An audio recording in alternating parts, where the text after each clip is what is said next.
नमस्कार दोस्तों। आज हम लोग इस वीडियो में महिला अपराध एवं बाल अपराध से संबंधित आईपीसी सेक्शंस को याद करने वाले हैं।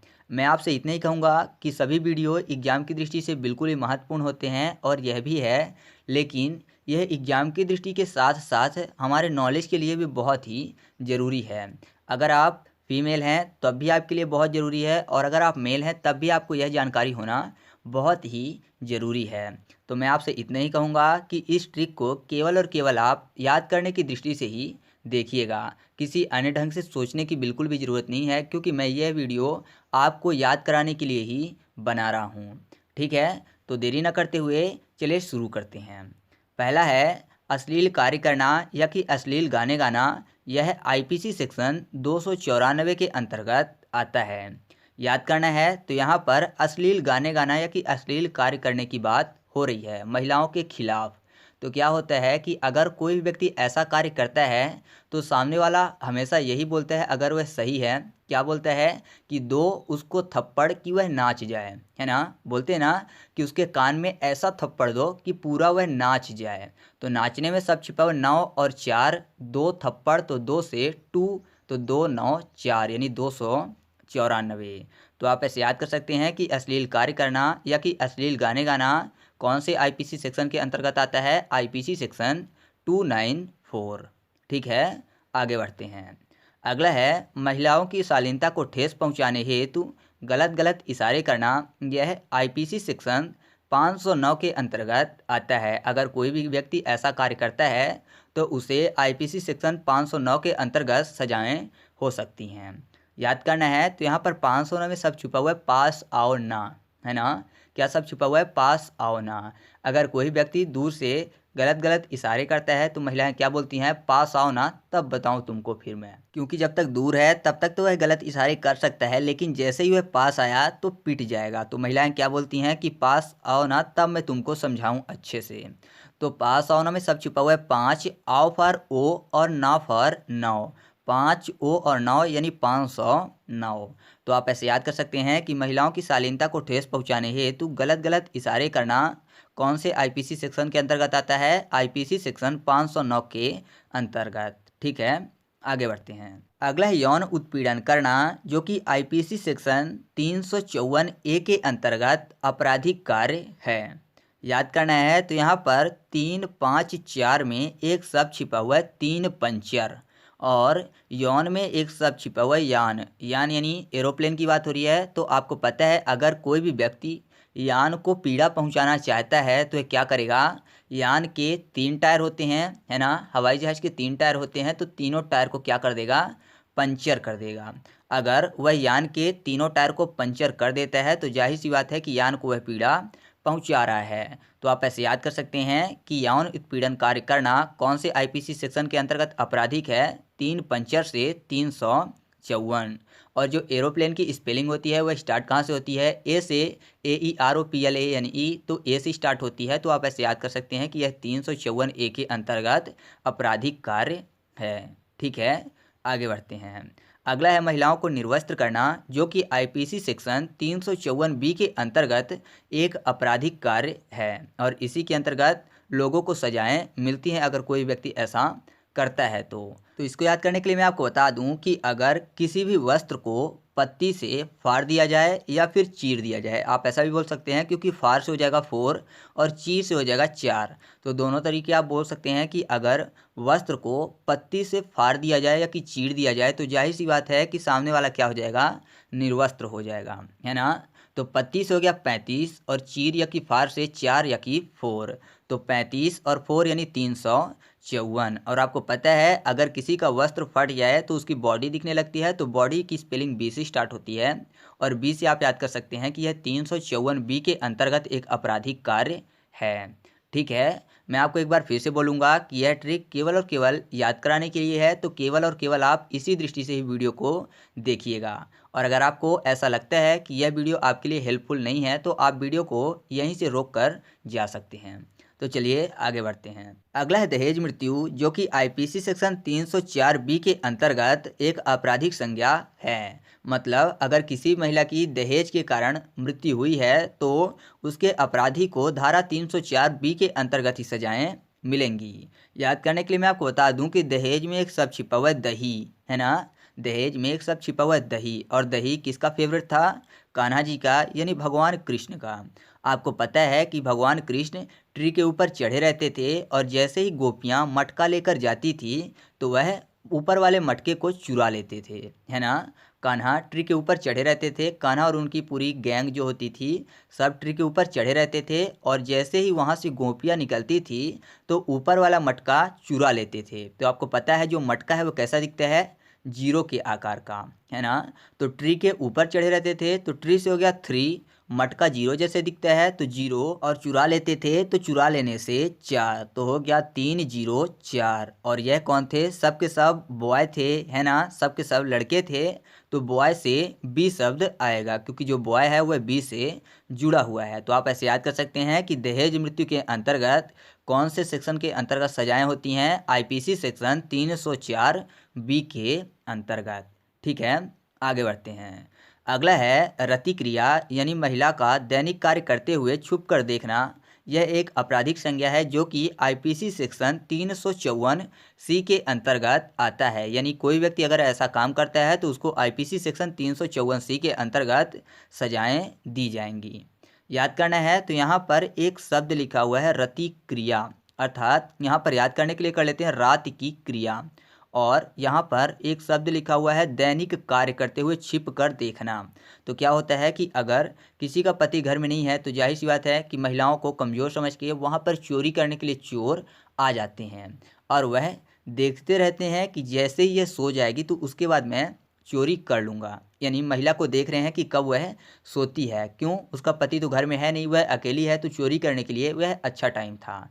तो पति से 35 और चोरी करने की बात हो रही है तो चोरी में 4 सब छिपा हुआ है, अर्थात 35 और 4 यानी 354। और महिला को देख रहे थे यानी सी कर रहे थे, तो सी से ए बी सी वाला सी। ठीक है, वैसे तो सी वाला देखने की बात हो रही है, यस डबल ई सी, लेकिन यहाँ पर सी कर लेंगे तो हो जाएगा 354 सी। तो आप ऐसे याद कर सकते हैं कि रति क्रिया अर्थात महिलाओं को दैनिक कार्य करते हुए छिप कर देखना कौन से आईपीसी सेक्शन के अंतर्गत आपराधिक कार्य है? आईपीसी सेक्शन 354 सी के अंतर्गत। ठीक है, आगे बढ़ते हैं। अगला है पीछा करना, जो कि आईपीसी सेक्शन 354 डी के अंतर्गत आपराधिक कार्य है। अगर कोई भी व्यक्ति किसी भी महिला का पीछा करता है तो उसे आईपीसी सेक्शन 354 डी के अंतर्गत जो भी सजाएं निर्धारित होंगी वह दी जा सकती हैं। तो याद करना है तो यहाँ पर पीछा करने में शब्द लिखा हुआ है पीछा करना, अर्थात किसी व्यक्ति को फॉलो करना। और फॉलो कैसे करते हैं? आप पैदल तो कर नहीं सकते, जाहिर सी बात है, अगर कोई गाड़ी से जा रहा है तो उसका पीछा आप कैसे करेंगे? गाड़ी से करेंगे। लेकिन कहीं आपका गाड़ी का ट्यूब पंचर हो जाए तब आप पीछा कैसे करेंगे? नहीं कर पाएंगे, है ना। जैसे ही आपके गाड़ी का ट्यूब पंचर हुआ तो आप पीछा नहीं कर पाएंगे। अगर आप महिलाओं का पीछा करते हैं तो आपके साथ ऐसा हो सकता है कि कोई आपका ट्यूब पंचर कर दे। तो ट्यूब में सब छिपा हुआ ट्यूब 3, ठीक है, तो 3 हो जाएगा। और पंचर में सब छिपा हुआ है 5 और 4। और आपको यह भी पता है कि ज़्यादातर अगर फॉलो करने की बात करें तो कुत्ते फॉलो करते हैं, है ना। अगर आप कुत्तों के पास से गुजर रहे हैं स्पीड में तो कुत्ते फॉलो करते हैं, अर्थात पीछा करने लगते हैं। तो कुत्ते अर्थात डॉग, तो डॉग में डी शब्द आ जाएगा। तो आप ऐसे याद कर सकते हैं कि पीछा करना आईपीसी सेक्शन 354 डी के अंतर्गत एक आपराधिक कार्य है। अगर आप पीछा करते हैं किसी भी महिला का तो कोई ना कोई आपकी बाइक का या कि आपकी गाड़ी का ट्यूब पंचर कर देगा। ठीक है, याद रहेगा। आगे बढ़ते हैं। अगला है बाल विवाह, जो कि आईपीसी सेक्शन 375 और 376 के अंतर्गत आपराधिक कार्य है। अगर कोई भी आज के टाइम पे बाल विवाह से संबंधित कार्यों को करता है तो उसे धारा 375 और धारा 376 के अंतर्गत सजाएं मिल सकती हैं। याद करना आसान है क्योंकि यहाँ पर बात हो रही है बाल विवाह की। आप थोड़ा सा ध्यान से सुनिएगा जो भी मैं बताने वाला हूँ। आपको पता है कि बाल विवाह की जब बात होती है यानी बच्चों की टीन एज में ही विवाह कर देना, अर्थात जब वह छोटे हैं, टीनेजर बोलते हैं ना, तो जब वह टीन एज के हैं तभी उनका विवाह हो गया। लेकिन क्या होता है कि विवाह तो पहले हो जाता है जब वह अबोध होते हैं, मतलब जब उनको जानकारियाँ नहीं होती, यानी जब टीन एज होते हैं। लेकिन जैसे ही वह बड़े हो जाते हैं तो क्या होता है कि ज़्यादातर लोग उस विवाह से पीछे हट जाते हैं और साथ छोड़कर दूसरे से विवाह करने की कोशिश करते हैं। तो पीछे हट जाने से 75 और साथ छोड़ देते हैं तो साथ छोड़ने में सब छिपा हुआ है 7 और 6। और ऐसा क्यों होता है? क्योंकि टीन एज में ही विवाह हो चुका है। तो टीन से 3, तो 3 75 और 3 76, क्योंकि 3 के बाद 7 छोड़ दिया तो 3 7 6 और पीछे हट गए तो पीछे हटने से 3 75। तो आप ऐसे याद कर सकते हैं कि बाल विवाह कौन से आईपीसी सेक्शन के अंतर्गत आपराधिक कार्य है? धारा 375 और धारा 376 के अंतर्गत। ठीक है, आगे बढ़ते हैं। अगला है अभिरक्षक से अपहरण करना, यानी किसी भी महिला को उसके पालक, माता पिता या रक्षक के पास से अपहरण कर ले जाना। यह 361 के अंतर्गत आपराधिक कार्य है और अपहरण करने वाले को धारा 361 के अंतर्गत दी गई सजाएं हो सकती हैं। याद करना है, तो यहाँ पर बात हो रही है अभिरक्षक में रक्षक की और अपहरण की, यानी कोई भी रक्षक है उसके सामने से अपहरण कर ले जाना। और जब बात होती है अपहरण की तो मुझे एक बात याद आती है रामायण की, सीता माता के अपहरण की। जब रावण ने सीता माता का हरण किया था अर्थात अपहरण किया था, तो उस टाइम पे क्या कर रहा था रावण? देख रहा था ट्री के पीछे से एक टक कि सीता बाहर आएंगी तो उनको वह अपहरण करके ले जाएगा, है ना। क्या कर रहा था? ट्री के पीछे से छिपकर एक टक देख रहा था अपहरण करने के लिए। तो ट्री से हो गया 3 यानी 3 और एक टक से 61 अर्थात 361। तो आप ऐसे याद कर सकते हैं कि अभिरक्षक से अपहरण करना कौन से आईपीसी सेक्शन के अंतर्गत आपराधिक कार्य है? आईपीसी सेक्शन 361 के अंतर्गत। ठीक है, आगे बढ़ते हैं। अगला है महिलाओं को विवाह के लिए बाध्य करना, जो कि आईपीसी सेक्शन 366 के अंतर्गत आपराधिक संज्ञा में आता है। अगर कोई व्यक्ति महिलाओं को विवाह के लिए बाध्य करता है यानी जबरदस्ती करता है तो उसे आईपीसी सेक्शन 366 के अंतर्गत जो भी सजाएं हैं वह दी जा सकती हैं। याद करना है, तो यहाँ पर बाध्य करने की बात हो रही है विवाह के लिए, अर्थात किसी को 3 कर ले जाना। 3 कर मतलब खींच कर होता है, जबरदस्ती किसी को खींच कर ले जाना। तो यहाँ पर याद करने के लिए कर रहे हैं 3 कर ले जाना, अर्थात किसी को जबरदस्ती 3 कर अगर कोई ले जाए तो महिला क्या बोलेंगी? छोर छोर, है ना। छोड़ने को बोलेंगी कि मुझे छोड़ो मुझे छोड़ो। तो छोड़ने में सब छिपा हुआ 6 6 और 3, अर्थात किसी को खींच कर ले जा रही थी तो 3 6 6 यानी 366 है। तो आप ऐसे याद कर सकते हैं कि महिलाओं को विवाह के लिए बाध्य करना किस आईपीसी सेक्शन के अंतर्गत आता है? आईपीसी सेक्शन 366 के अंतर्गत। अगर कोई भी व्यक्ति महिलाओं को विवाह के लिए बाध्य करता है तो वह आईपीसी सेक्शन 366 के अंतर्गत जो भी सजाएं हैं उसके लिए भागीदार होगा। ठीक है, आगे बढ़ते हैं। अगला है अवैध मानव व्यापार, जो कि आईपीसी सेक्शन 370 के अंतर्गत आता है। यानी यहाँ पर व्यापार की बात हो रही है और जो भी सेक्शन है ये सब महिलाओं से ही रिलेटेड हैं। तो अवैध व्यापार की जब बात हो रही है तो जाहिर सी बात है अवैध व्यापार में भी कोई भी व्यक्ति है जो कि व्यापार के लिए अर्थात इंसानों को व्यापार के लिए ले जा रहा है। तो कोई तो खुद से जाएगा नहीं, उसको ज़बरदस्ती ले जाएंगे 3 कर अर्थात खींच कर। और कौन ले जाएंगे? जो कि उनके शत्रु होंगे, है ना। 3 कर शत्रु ही ऐसा कार्य करने के लिए ले जाएंगे। तो 3 और शत्रु से 70 अर्थात 370। तो आप ऐसे याद कर सकते हैं कि अवैध मानव व्यापार कौन से आईपीसी सेक्शन के अंतर्गत आता है? आईपीसी सेक्शन 370 के अंतर्गत। ठीक है, आगे बढ़ते हैं।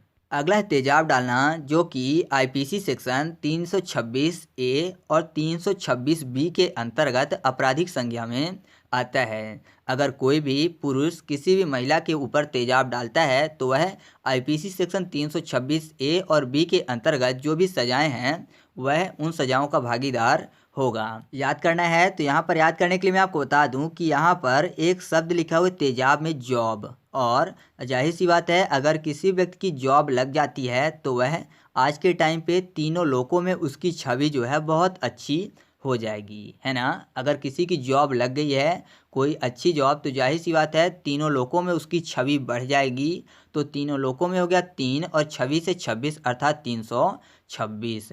तो आप ऐसे याद कर सकते हैं कि तेजाब डालना कौन से आईपीसी सेक्शन के अंतर्गत आपराधिक कार्य है? आईपीसी सेक्शन 326 के अंतर्गत। और अगर किसी के ऊपर तेजाब डाल दिया गया है तो जाहिर सी बात है कि उसकी जो अब छवि है वह खराब हो गई है ना। जो उसका फेस है वह अच्छा दिखता था, लेकिन उसका तेजाब डालने के बाद अब छवि खराब हो गई है। तो अब में शब्द लिखा हुआ है ए और बी, अब। तो आप इसको भी ऐसे याद रखिएगा। चलिए आगे बढ़ते हैं। अगला है साइबर अपराध, जो कि आईपीसी सेक्शन 66D के अंतर्गत एक आपराधिक कार्य है। याद करना है, तो यहाँ पर साइबर की बात हो रही है और 66 में शब्द छिपा हुआ है 66। याद करना है, तो साइबर में शब्द छिपा हुआ है साईं। और आपको पता है कि साईं बाबा से अगर कोई भी वर मांगे अर्थात वरदान मांगे तो यह क्या मांगेगा?